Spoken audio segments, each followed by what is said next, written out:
La situation des transports en commun catastrophique, c'est le contrôleur de l'État qui l'a écrit hier dans un rapport de plus de 600 pages. C'est un rapport donc sur l'état du fonctionnement des transports en commun et plus particulièrement sur la responsabilité du ministère des Transports. Et pour en parler ce matin, nous sommes en ligne avec Yehuda Elbaz. Yehuda, bonjour.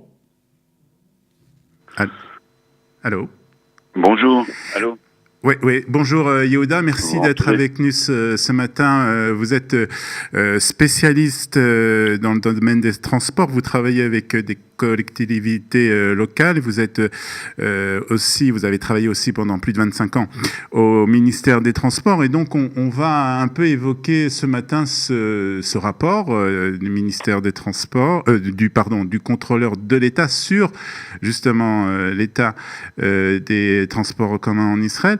D'abord, est-ce que vous pouvez, alors je suppose que vous n'avez pas lu les 600 pages de ce rapport, mais est-ce que vous pouvez nous donner les grandes lignes de ce rapport ?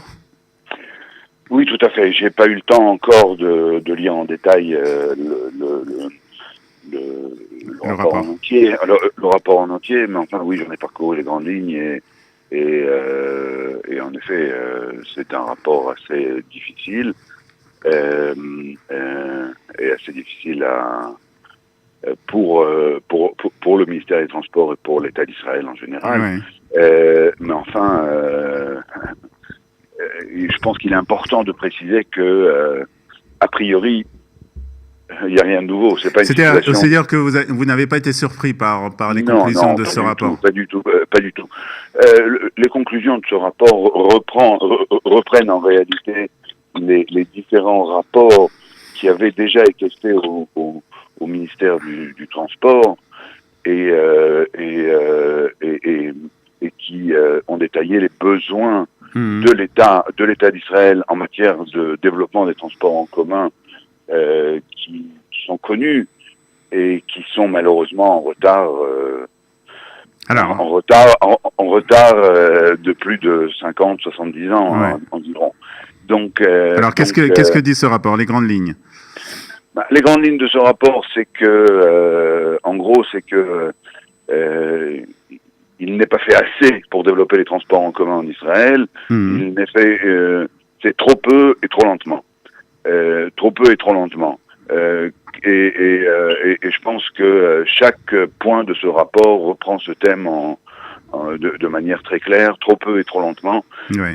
Mais je pense que c'est assez général en Israël. L'administration israélienne n'est pas l'administration la plus efficace au monde. Ouais.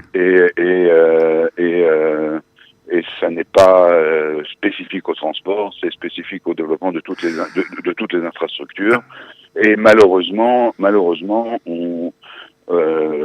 dans le domaine du transport, ça a des conséquences On le remarque, assez dures bien sûr. pour l'État, pour le développement de l'économie israélienne et pour les particuliers en Pour les général. usagers, bien Et entendu, pour les usagers qui sont tous utilisateurs qui- du réseau de transport et pourraient être bénéficiaires d'un réseau de transport en commun plus développé et qui malheureusement tarde à venir.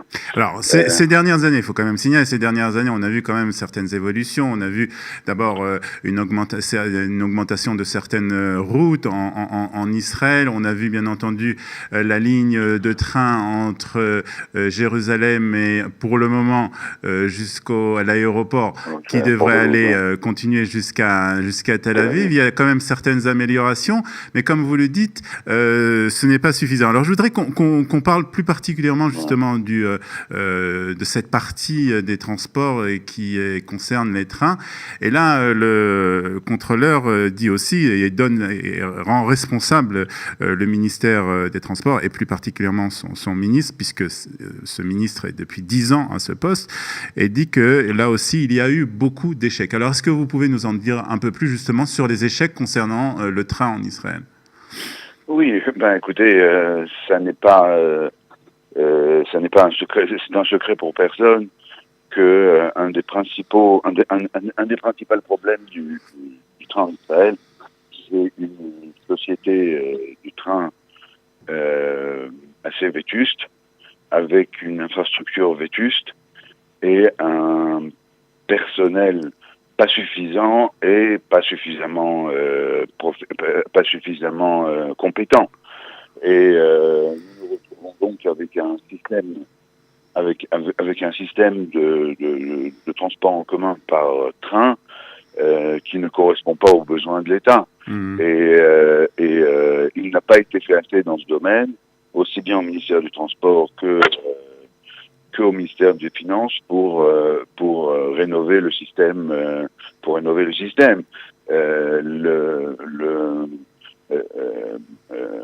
Le développement est lent, beaucoup trop lent, beaucoup trop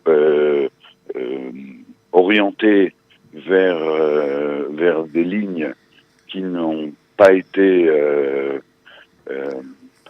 développées de manière assez évidente. Par exemple, il y a eu un énorme développement dans les trains, mais ce développement a été orienté vers les villes de périphérie. Dans le centre, où se passe la majorité de l'activité. Oui, c'est-à-dire le centre, on parle bien entendu de Tel Aviv et toute la périphérie de Tel Aviv, Jérusalem, Tel Aviv. Ça représente plus d'1,5 million de personnes. Le développement a été minime et très lent. Ouais. Et donc on se retrouve avec un système qui ne fonctionne malheureusement pas très bien, avec plus de 20% de retard dans les trains. Je veux dire, 20% des voyages en train subissent du retard, c'est énorme. Il n'y a pas assez de trains, il y a pas le matériel est vétuste. Alors, le contrôleur a raison. Mais pour changer les choses, il faudrait prendre des décisions beaucoup plus drastiques et surtout une réalisation beaucoup plus efficace qu'elle n'a été mise en place par la Société des trains israéliens. Et ça, pour ça, il aurait fallu changer les choses de manière plus efficace. Et ça n'a pas été fait. Ça n'a pas été fait parce que c'est très difficile à faire. Alors c'est très difficile à faire parce que je veux dire, il faut pas se leurrer. Même en France, même dans la plupart des pays européens, les rapports entre les usagers et la société des trains, que ce soit la SNCF en France ou la RATP, n'est pas tout à fait simple. Ouais. On peut dire. Et je pense qu'en Israël, c'est pas une exception. Alors ça n'a pas été fait parce que la responsabilité, ce sont justement ceux qui sont à la tête de ces grandes sociétés des trains. Est-ce que ce sont aussi peut-être les syndicats aussi qui ont leur mot à dire et qui mettent un peu... Bien évidemment, il y a aussi le problème avec les syndicats. Il y a aussi le problème avec les syndicats qui ralentissent et qui s'opposent à tout changement. Il aurait fallu, de manière évidente, permettre l'exploitation de trains par des sociétés privées et concurrentes, chose qu'il est très difficile à obtenir en négociation avec les syndicats. Il aurait fallu permettre le développement de nouvelles lignes par le secteur privé, chose que, encore une fois, les syndicats ont bloqué. Donc, c'est pas tout à fait évident. Il aurait fallu une beaucoup plus grande obstination de la part du gouvernement pour arriver à faire des réalisations plus efficaces. Plus efficaces. Et ça n'est pas le cas. Ça n'est pas le cas parce que en réalité le transport n'est pas encore arrivé au niveau où les preneurs de décision au niveau politique voient ça de la même manière qu'ils voient les problèmes de sécurité ou les problèmes de logement. Je pense que là est le problème. Le jour où les choses changeront à ce niveau-là, on pourra avoir un développement des transports en commun plus efficace. C'est-à-dire que c'est pas une priorité aujourd'hui pour le gouvernement israélien de développer ce domaine. C'est ce que vous dites. Oui, malheureusement, oui. Je pense qu'à un certain niveau, oui, au niveau des transports. Si vous voulez, Et ça, le contrôleur de transport, le Contrôleur de l'État. oui, excusez-moi, le contrôleur de l'État le mentionne tout à fait justement. L'année 2017 est la première année où les investissements en infrastructure de transport en commun ont dépassé les investissements de... Ouais, donc il y a une prise de conscience. Alors justement, il y a une prise de conscience au niveau professionnel et qui a commencé il y a une vingtaine d'années, mais qui n'est pas encore arrivé malheureusement au niveau des preneurs de décision, au niveau politique. Voilà, et je voudrais peut-être terminer sur cette peut-être une note peut-être optimiste. Est-ce que vous voyez dans les années à venir quand même les choses s'arranger, les choses s'améliorer?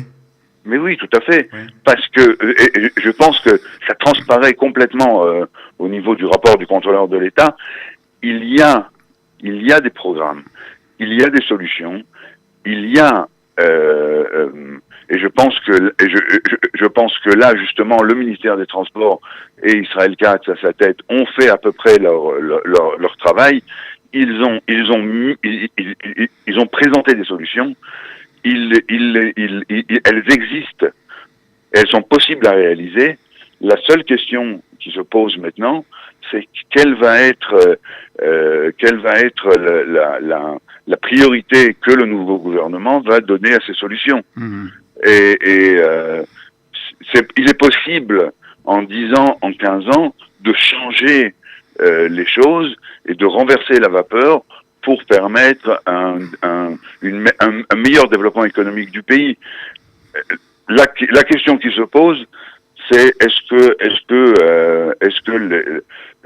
l'état d'esprit politique en Israël a assez mûri pour mettre le transport à la tête des priorités du pays. En tout cas, c'est ce qu'on espère que. Et je pense que c'est ce qu'essaye de faire le contrôleur de l'État. Je pense que c'est ce qu'essaye le contrôleur de l'État.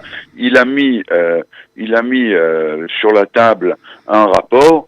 Je pense que si le nouveau gouvernement prend ce rapport et décide de réaliser toutes les recommandations du contrôleur, on va pouvoir avoir un système de transport beaucoup plus efficace. En tout cas, on l'espère. Merci beaucoup, Yehuda, de ces explications concernant donc ce rapport sur les transports en commun en Israël. Bonne journée à vous. Je vous